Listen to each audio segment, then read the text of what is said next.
শশীদল আলহাজ মোহাম্মদ আবু তাহের কলেজে দ্বাদশ শ্রেণীর শিক্ষার্থীবৃন্দ, আজকের এই অনলাইন ক্লাসে তোমাদেরকে স্বাগত জানাচ্ছি।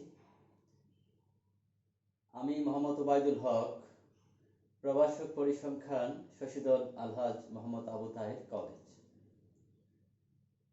সুপ্রিয় শিক্ষার্থী বন্ধুরা, আশা করি তোমরা যে যেখানে আছো ভালো আছো, সুস্থ আছো এবং নিরাপদে আছো। নিয়মিত পড়ালেখার সাথেই আছো। আজকের ক্লাসটি দ্বাদশ শ্রেণীর শিক্ষার্থীদের জন্য। দ্বাদশ শ্রেণীর শিক্ষার্থীরা, তোমাদের উচ্চ মাধ্যমিক ফাইনাল পরীক্ষা যথাসময় না হলেও খুব নিকটেই তোমাদের ইতিমধ্যেই সংক্ষিপ্ত সিলেবাস দেওয়া হয়েছে। সেই সিলেবাসের আলোকেই তোমরা পড়ালেখা চালিয়ে যাবে।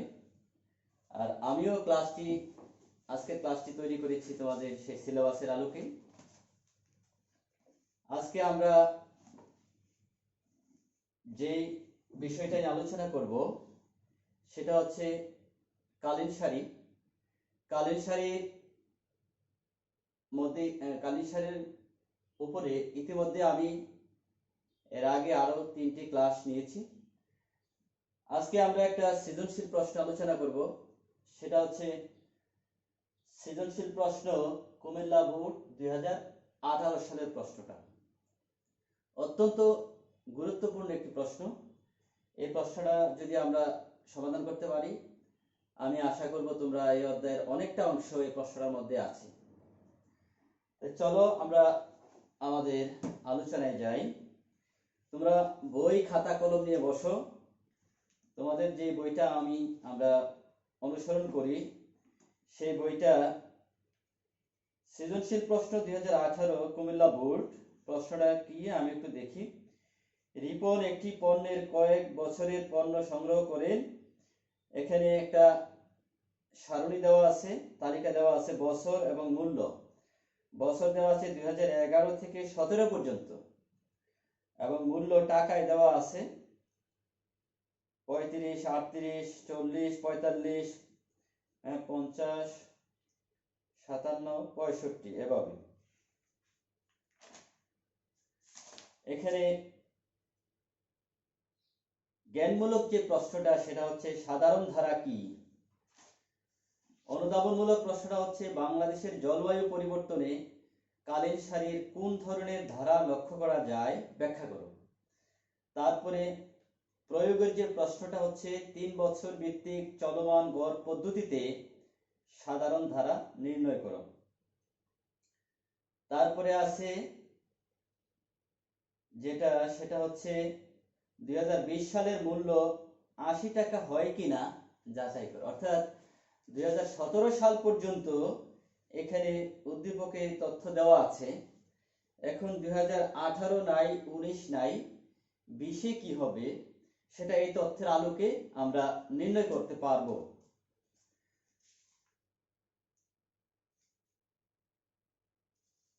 এখানে প্রশ্নটার মধ্যে একটা ত্রুটি আছে। সেটা হচ্ছে 3 বছর ভিত্তিক চলমান গড় পদ্ধতিতে সাধারণ ধারা নির্ণয় প্রয়োগে। এটা আসলে 3 বছর ভিত্তিক হবে না, এটা আধা গড় পদ্ধতিতে হবে। আর 3 বছর ভিত্তিক যদি বলে তাহলে আমরা ইতিমধ্যে সেটাও জানি। প্রথম প্রশ্নটা হচ্ছে সাধারণ ধারা কি, সেটা আমরা ইতিমধ্যে অনেক আলোচনা করেছি। সাধারণ ধারা কি, তারপর আজকে আমরা যেহেতু এটা রিভাইজ করছি সুতরাং সেটা আমি একটু আলোচনা করে দিচ্ছি। যদি কোনো একটি ঘটনা পরপর কয়েক বছর, আমরা সাধারণত বলি এক যোগ মানে 12 বছর, এক যোগ প্রায় একই ভাবে ঘটে, কোনো বিশেষ কোনো ওঠানামা নাই, পরিবর্তন নাই, একই ধারায় যদি ঘটে থাকে সেটা হচ্ছে সাধারণ ধারা। সেই ঘটনা একটি সাধারণ ধারায় পরিণত হয়, তাকে সাধারণ ধারা বলে। আমি আবার বলি, যদি কোনো একটি ঘটনা প্রায় এক যুগ ধরে একই ধারায় প্রবাহিত হয় সেটাকে বলা হয় কি, সাধারণ ধারা। এবার আসো, অনুধাবনমূলক প্রশ্নটা হচ্ছে বাংলাদেশের জলবায়ু পরিবর্তনে কালীন সারির কোন ধরনের ধারা লক্ষ্য করা যায়। বাংলাদেশের জলবায়ু এটা কালীন সারির কোন ধারা, কালীন সারির যে ধারাগুলো আছে 4টি ধারা, সাধারণ ধারা, এভাবে 4টি ধারা আছে। তো জলবায়ুর পরিবর্তনটা কালীন সারির কোন ধারা লক্ষ্য করা যায়। তো এটা আমরা দেখতে পাই বাংলাদেশের জলবায়ু যদি কয়েক বছরের জলবায়ু যদি আমরা বিশ্লেষণ করি, দেখা যায় ঠিক একই রকমই আছে। গ্রীষ্ম, বর্ষা, শরৎ, হেমন্ত, শীত, বসন্ত, এই প্রত্যেকটা 6টা যে সিজনের এই যে পরিবেশ পরিলক্ষিত হয়, পরিবর্তন, এটা প্রায় বিগত 10 বছর আমরা পর্যালোচনা করলে বা 12 বছর পর্যালোচনা করলে প্রায় একই রকমই দেখা যাবে। বর্ষাকালে বর্ষায়, গ্রীষ্মকালে গ্রীষ্ম, সামান্য কিছু পরিবর্তন হয়।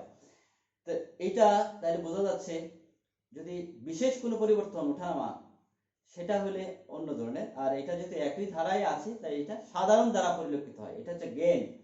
তো বাংলাদেশের জলবায়ু পরিবর্তনে কালীন সারির সাধারণ ধারা লক্ষ্য করা যায়, এই জ্ঞান।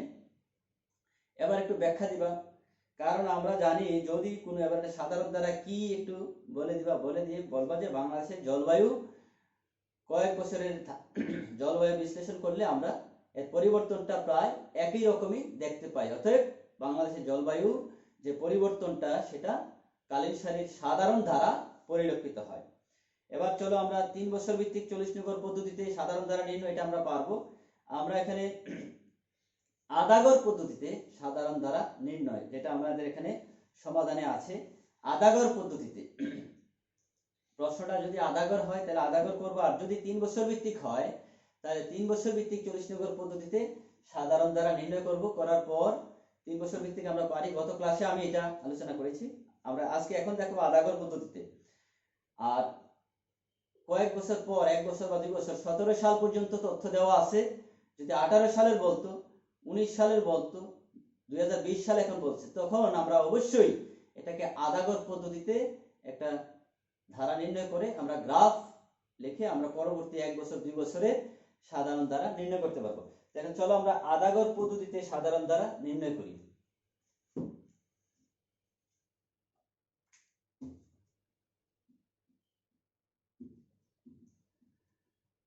আদাগর পদ্ধতিতে সাধারণ ধারা নির্ণয়ের একটা তালিকা আমরা করব। প্রথমে আমি সম্পূর্ণ অংশটা লিখলাম না, আমার বোর্ডটা একটু ছোট। কি লিখবো এখানে? আদাগর পদ্ধতিতে সাধারণ ধারা নির্ণয়ের তালিকা। তালিকাতে কি কি থাকবে? প্রথমে আছে বছর বা সাল, যেটা লেখো। এখানে সাল আছে তাই আমি সালে লিখি।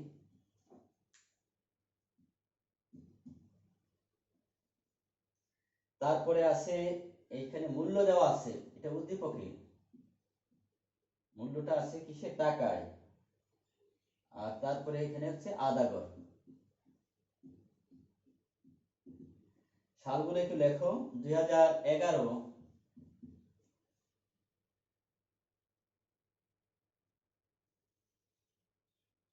2012, 2013, 14, 15, 16, 17। এখানে লক্ষ্য করো, আদাগর মানে অর্ধেক। দেখুন, অর্থাৎ দুইটা ভাগে ভাগ করব। এখানে সাল আছে, জোড় না বেজোড়, একটু খেয়াল করবা।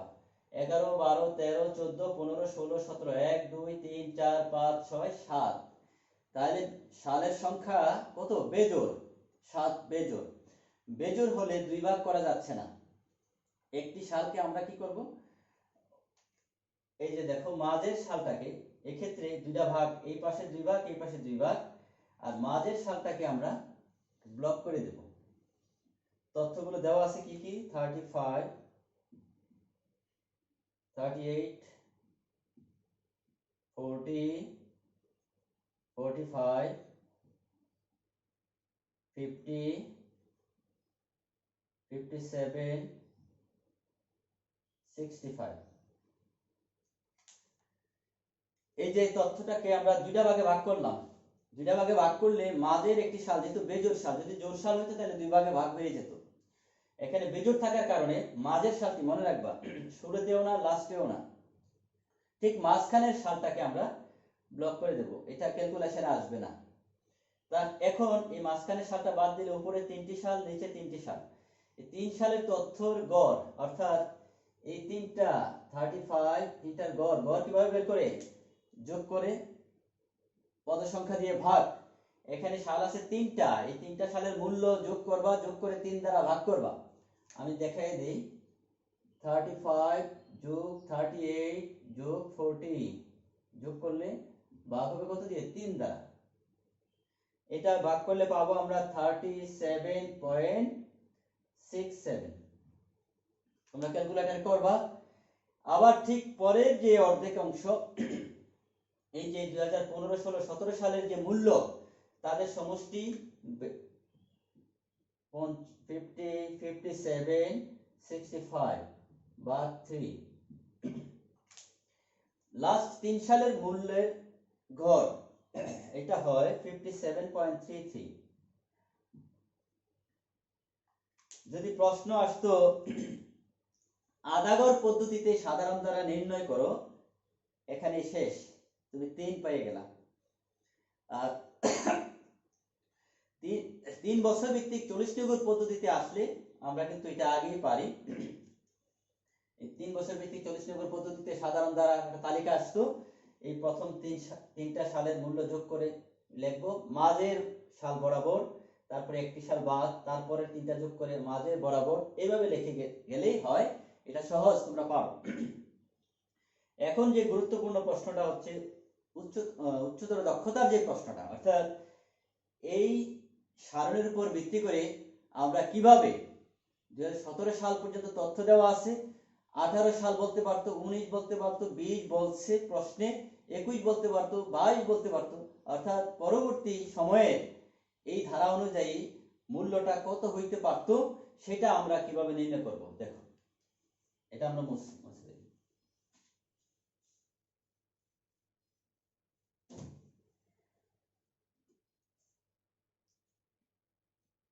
এটা গ্রাফ আঁকবো, এটা উচ্চতর দক্ষতার প্রশ্ন।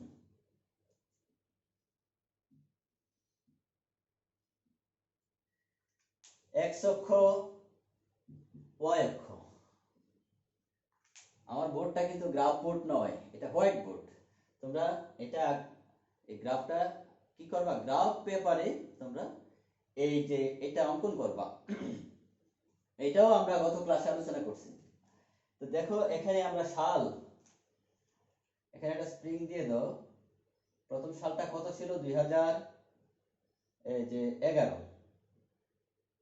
তারপরে দাও 2012, 2013, 14, 15, 20 সাল পর্যন্ত হবে না, আর একটু ছোট করে নিতে হবে।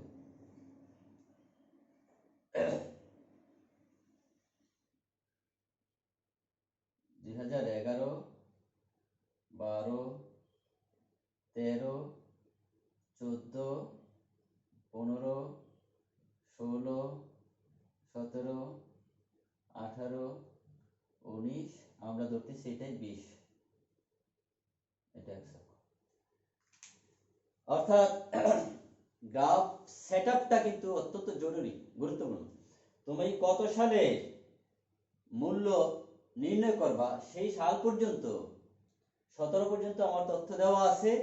20 সালে মূল্যর পরিমাণটা আমরা নির্ণয় করবো, তাই 20 সাল পর্যন্ত গ্রাফ পেপারে সেটআপ করে নিবা।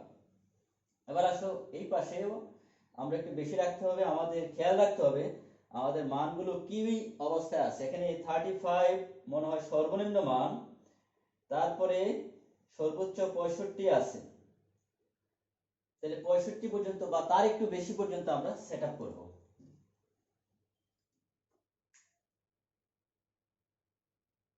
এখানেও একটা স্প্রিং দিয়ে দিতে পারো। কত থেকে নেব? আমরা 20 থেকে নেই না, 20, 30, 40, 50, 60, 70 পর্যন্ত। তাহলে সর্বোচ্চ মানটা আছে 65, আমরা 70 পর্যন্ত আমরা সেট আপ করে নিলাম গ্রাফ পেপারে। এবার আমরা প্রথমেই কালীন রেখা আঁকবো, অর্থাৎ সাল এবং সালের পাশাপাশি যে মূল্যের যে তালিকা উদ্দীপকে আছে সেগুলো স্থাপন করে এদেরকে পর্যায়ক্রমে যোগ করলে যে রেখা সেটাকে বলা হয় কালীন রেখা। আর সাধারণ দ্বারা রেখা কি, আদাগর পদ্ধতিতে যে দুটো সংখ্যা আমরা পেলাম, প্রথম অর্ধেকের গড় ছিল কত 37.67 আর দ্বিতীয় অংশের অর্ধেকের গড় ছিল 57.33, ওই দুইটা বিন্দু। এবং এটা কোন সাল বরাবর আমি পরে আগে কালীন রেখা রেখে দেই। 2011 সালে মূল্য ছিল 35, এটা কোথায় আছে 35 হবে এখানে, অনুমান করে আমি আঁকছি। 2012 সালে 38, তাহলে 38 হবে একটু উপরে। তারপরে 13 সালে 40, এইটা হবে এখানে। 14 সালে 45 হবে এখানে। এখানে কিন্তু আদাগর নির্ণয়ের সময় 14 সালের যে মূল্যটা কিন্তু আমরা ব্লক করেছিলাম, এটা ক্যালকুলেশন আসে নাই, কিন্তু গ্রাফ পেপারে কিন্তু এটা আসবে গ্রাফ আঁকার সময়। 15 সালে কত 50, তাহলে এটা আরেকটু উপরে। 16 সালে 57, একটু উপরে যাবে। 18 সালে 17 সালে 65 হবে এখানে। এদেরকে পর্যায়ক্রমে যোগ করবা, এই যে স্কেল দিয়ে করবা, আমি হাতে করলাম, স্কেল দিয়ে যোগ করে নিবা। তাহলে যে রেখাটা আসবে সেটা, এটাকে কি রেখা বলে, কালীন রেখা বলে, এই কালীন রেখাটা। এবার আসো আমরা যে আদাগরের, একটু খেয়াল করো, প্রথম অর্ধেকের যে গড় সেটা ছিল কত 37.67 এবং প্রথম আদাগর অর্ধেকের অংশ, প্রথম অর্ধাংশের মধ্যে যে সাল আছে কি কি 11, 12, 2011, 2012, 2013। এখন এই মানটা কোন সাল বরাবর তুমি স্থাপন করবা, ঠিক মনে রাখবা মাঝের সাল। তাহলে 11, 12, 13, তাহলে মাঝের সালটা কত 2012 তে এটা স্থাপন করব। 2012 সালে কত 37. এটা 38 এর একটু নিচে হবে আর কি, এটা গুণ দিয়ে দাও। তারপরে দ্বিতীয় অর্ধাংশের যে সাল, এখানে কি কি ছিল 2015, 16, 17, তো 2016 বরাবর স্থাপন করবা তুমি 57.33, 2015 বরাবর, না 16 বরাবর হবে 57.33, 57 ছিল, এটা একটু পরে।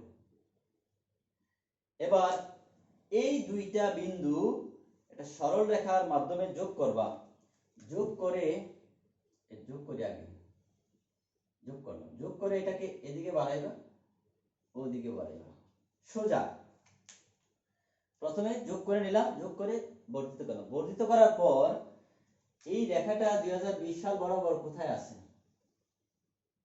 এই যোগ করলাম এখান থেকে, এটা 2020 সাল বরাবর সরল রেখাকে যোগ করো লম্বালম্বি ভাবে। গ্রাফ পেপারের রেখাগুলো লম্বালম্বি ভাবেই আছে। এবং এই যে এটা এখানে কোথায় আছে দেখো, এটা হয়তো 70 এর উপরে আছে, 70 এর উপরে আছে, আর একটু উপরে স্থাপন করতে হবে 80।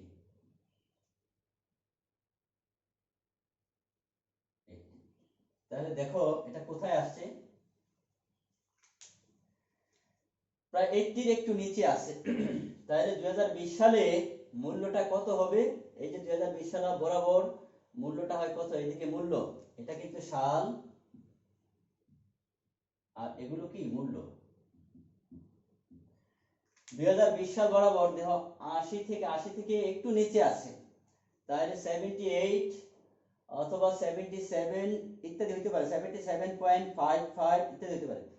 আমার মনে হচ্ছে এটা 78। তোমাদের বইয়ে আমরা এবার একটু দেখি কত। প্রদত্ত তথ্যের ভিত্তিতে আদাগর পদ্ধতিতে নির্ণীত সাধারণ দ্বারা হতে আমরা পাই 2020 সালের পণ্যটির মূল্য 78 টাকা প্রায়।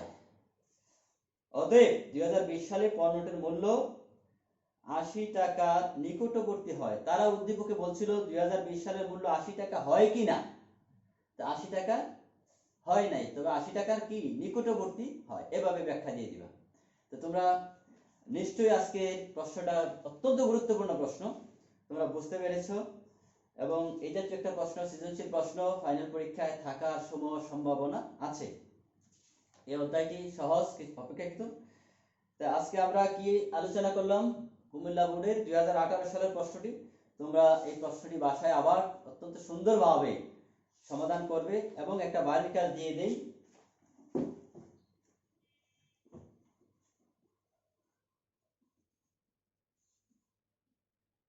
বাড়ির কাজটা হচ্ছে কুমিল্লা বোর্ড 2019।